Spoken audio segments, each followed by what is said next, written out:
Hi everyone, welcome to Downward Dog Rising. Today I'm going to teach you how to properly do an articulating spinal bridge.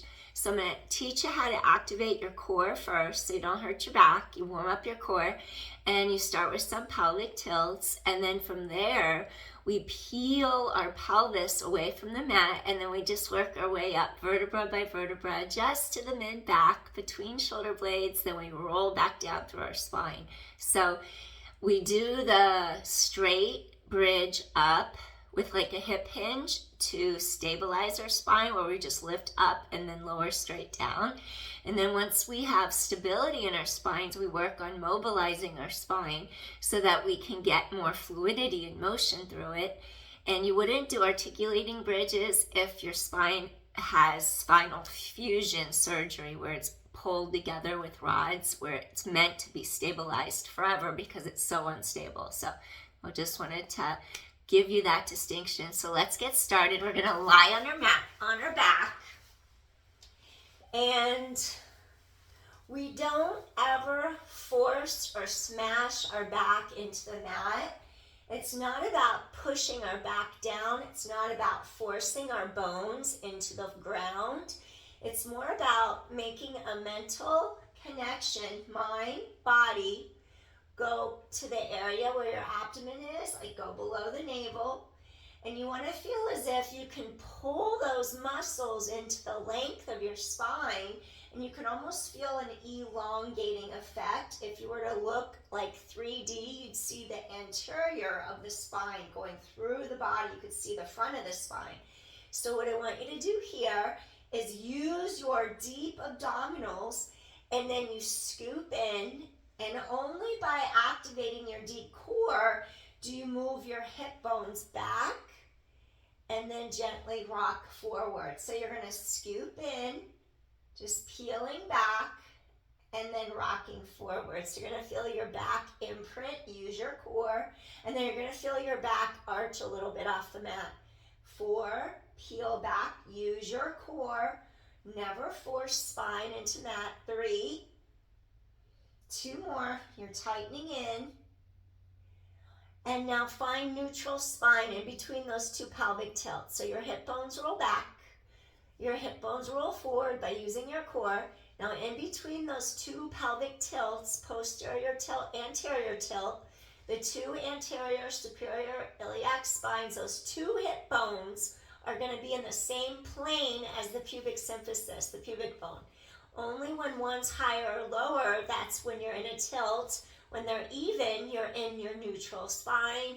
And then we do our work in neutral spine because that loads the spine evenly through its natural curves, and it distributes the force load.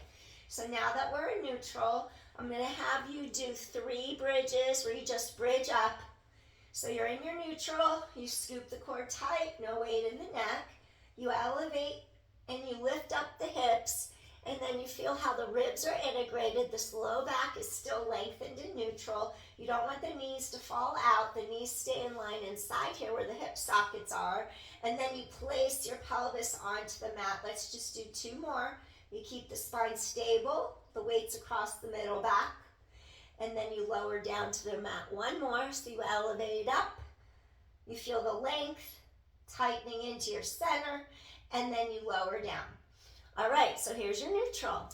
Now scoop in so you really feel the abdominals pulling into the length of your spine.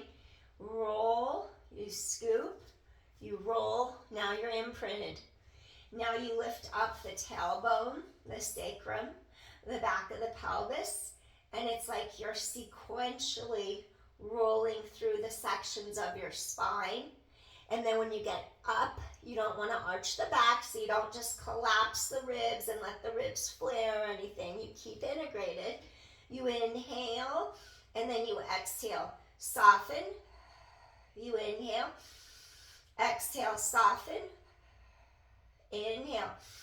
Exhale, soften. So it's sequential. All the way. Tailbone, sacrum, hit the mat. Let's do 2 more. Hip bones, scoop. Scoop into the spine, activate soft tissue, move the bones that way. Roll up, chest open. Collarbones are really wide. It feels like your spaciousness across shoulders and chest, wide open. Soften your breastbone.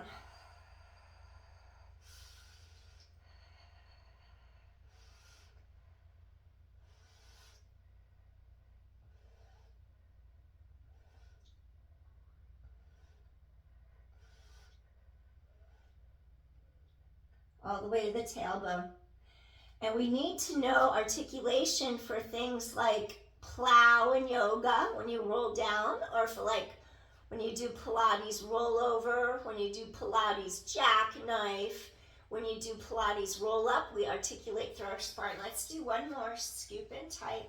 Abdominals streamline to the length of your spine. Inhale, roll up vertebra by vertebra. Even going from a downward dog into an upward dog, you could flow through your spinal vertebra and get more out of it. So feel the connection. Chest is open.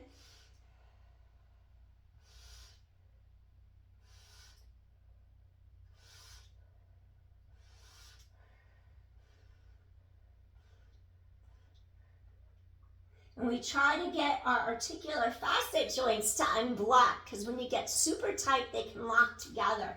Reach under the knees. Gently take a deep inhale into the space mid-back between your shoulder blades. One more time. You're going to inhale, exhale. If you're allowed to do spinal flexion, this is good. If you're not allowed, avoid. And then you're just going to nod your chin, scoop the abdominals in, and then slowly rock up to a seated position. And there you have it. That's how you activate your core. That's how you do a spinal neutral hip bridge, where you just lift straight up.